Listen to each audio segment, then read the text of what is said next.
Topic है respiratory disease. तो चलिए, सबसे पहली डिजीज़ है एस्थमा।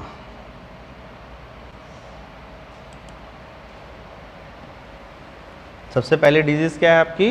एस्थमा। एस्थमा में क्या होता है? स्वेलिंग आ जाती है, इन्फ्लामेशन, ठीक है ना। इसमें क्या हो जाता है? स्वेलिंग आ जाती है, ये तो स्पेस कम हो जाता है, और जब स्पेस कम हो जाता है तो फिर आपको चेस्ट में जो है टाइटनेस लगने लगती है। चेस्ट आपका लगेगा बहुत टाइट हो गया है और उसमें सांस नहीं जा रही है ना, या फिर ब्रीदिंग प्रॉब्लम होने लगती है। तो ये जो है आपका एस्थमेटिक होता है। इसमें आपका जो ब्रोंकियोल्स होते हैं और आगे के जो आगे ये वाले होते हैं ये स्वेल कर जाते हैं। स्वेल कर जाते तो स्पेस कम हो जाता है, उसमें स्पेस कम हो जाता है तो फिर एयर का जो गैसेस एक्सचेंज है वो भी कम हो जाता है, तो ब्रीदिंग प्रॉब्लम यहाँ पर आपको फील होने लगती है। यही कहलाता है आपका एस्थमा, ठीक है।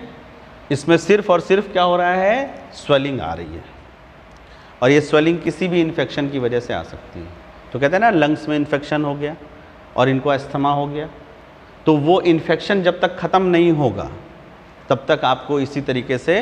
तो कई बार क्या होता है कि जो ये एस्थमा है और दूसरा ब्रोंकाइटिस, लोग दोनों को एक ही समझ लेते हैं, दोनों में अंतर है। एस्थमा में सिर्फ स्वेलिंग आ रही है, ठीक है। एस्थमा में क्या हो रहा है? जबकि जब ब्रोंकाइटिस होता है तो वो वायरल इन्फेक्शन की वजह से म्यूकस बनने लगता है। तो दूसरा आपका देखिए क्या है?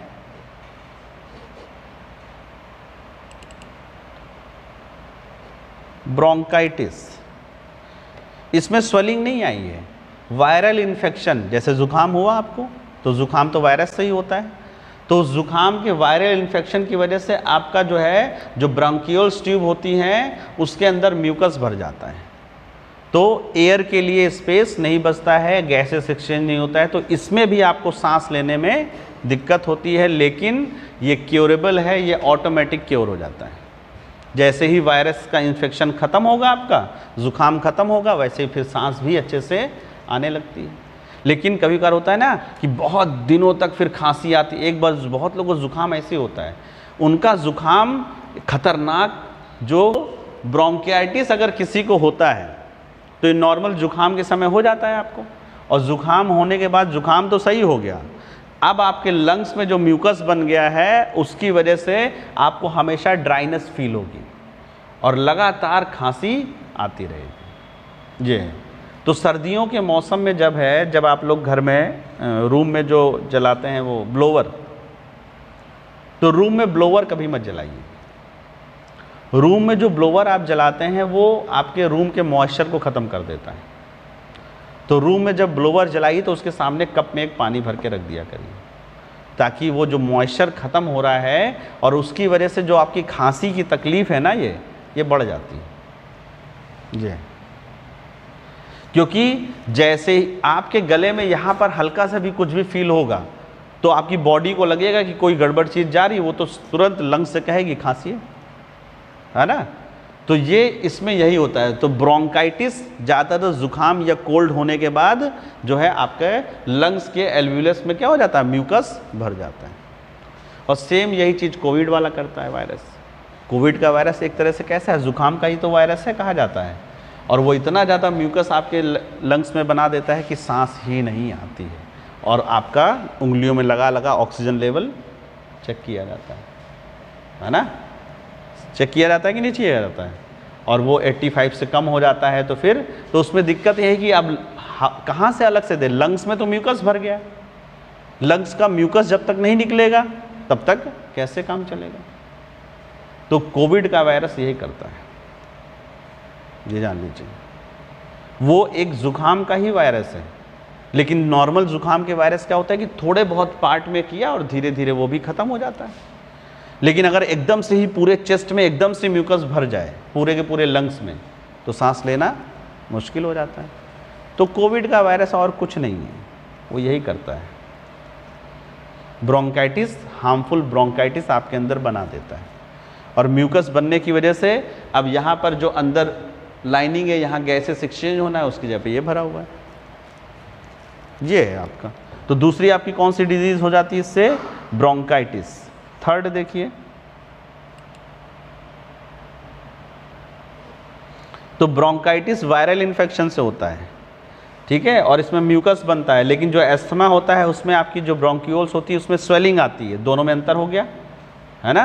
ये थर्ड है आपका एम्फीसीमा।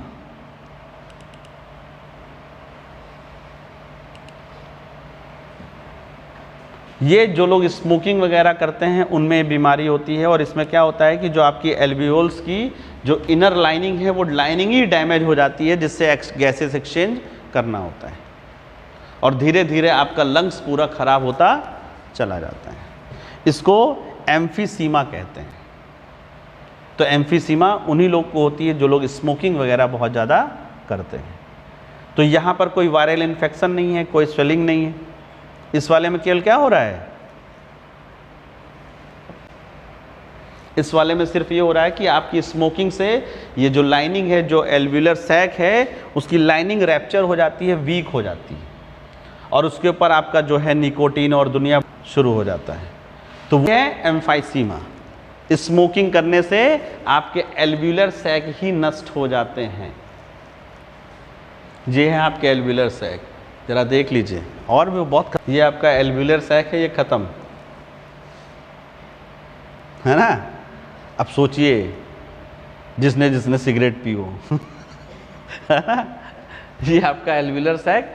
तो देखिए शराब पीने से लीवर डैमेज होता है, सिगरेट पीने से लंग्स डैमेज होता है। दोनों का नशा ही अलग है और दोनों का मजा ही है। तो में मरने का तरीका भी अलग है। एक लीवर सिरोसिस से मरता है और दूसरा लंग्स के एम्फाइसीमा होने से मरता है। तो दोनों नशे ही अलग है, जबकि पहुंचते दोनों यहीं पे हैं, है ना। चलिए ये देखिए, ये एक जो स्मोकर है ये उसका लंग्स है ना। और देखने का प्रयास करें कि ताकि इन फ्यूचर आप ये सब, और ये ट्रैकिया है देखिए, ये ऊपर से आया हुआ बेचारा, वो भी नीला पड़ गया। ये है बुरे हालात, ठीक है। उसके अलावा एक और डिजीज़ होती है ऑक्यूपेशनल रेस्पिरेटरी डिजीज़, ऑक्यूपेशन से जुड़ी हुई। तो जो लोग हार्मफुल ऐसी फैक्ट्री में काम करते हैं जहाँ पर बहुत ही टॉक्सिन्स निकलते हैं या फिर डस्ट पार्टिकल्स निकलते हैं, उनके भी क्या है, रेस्पिरेशन के थ्रू वो लंग्स में जाकर डिजीज़ करते हैं। उसको कहा जाता है ऑक्यूपेशनल रेस्पिरेटरी डिजीज़। इसमें अगर सिलिका अंदर जा रहा है तो सिलिकोसिस कहा जाएगा, एस्बेस्टस अंदर जा रहा है तो एस्बेस्टोसिस कहा जाएगा, ठीक है। ये है, तो देखिए एस्बेस्टस, जिससे कि चादरें पहले बनती थी, जिनको हम लोग सीमेंट की चादरें बोलते थे, कहते हैं ना सीमेंट की चादरें। तो उससे आपके लंग्स में इस तरह के फाइबर चले जाते हैं और इस डिजीज़ को बोलते हैं एस्बेस्टोसिस। और ये ओरिजिनली डिजीज़ कौन सी है आपकी? Occupational respiratory disease. ऑक्यूपेशन से जुड़ी हुई है, हार्मफुल फैक्ट्री में बिना मास्क लगाए अगर काम करते हैं तो वहाँ पर, ठीक है। ये और देखिए सिलिका, सिलिकोसिस कहाँ चला गया?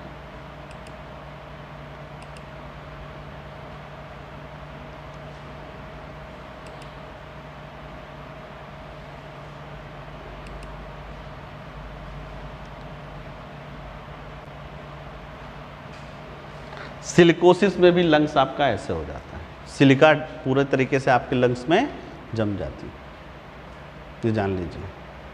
तो कितने खतरनाक चीज़ें हैं। तो ये है आपका, तो सिलिकोसिस ये हो गया। तो ये इसकी कुछ डिजीज़ थी। एस्थमा, जिसमें कि आपका स्वेलिंग आ जाती है। उसके बाद दूसरा वाला कौन सा? ब्रोंकाइटिस, जिसमें म्यूकस बन जाता है जो वायरल होता है। फिर एम्फाइसीमा, जो लोग स्मोकिंग करते हैं उनके एल्वियुलर सैक खराब हो जाते हैं। और अगला है आपका ऑक्यूपेशनल रेस्पिरेटरी डिजीज़, जो लोग अलग अलग जगहों पर कार्य करते हैं, ऐसी फैक्ट्रियों में काम करते हैं जहाँ पर हार्मफुल टॉक्सिन्स निकलते हैं या फिर डस्ट पार्टिकल्स ऐसे निकलते हैं। तो एस्बेस्टस वाला अगर निकल रहा है तो रेशे की तरह हो जाता है, एस्बेस्टोसिस हो जाता है। सिलिका अगर बहुत ज़्यादा वहाँ पर यूज हो तो सिलिकोसिस हो जाएगा आपका। इस तरह की डिजीज़ होती है ना। चलिए थोड़ा सा लिखते हैं, बाकी फिर बाद में लिखा जाएगा। कोई पॉइंट ना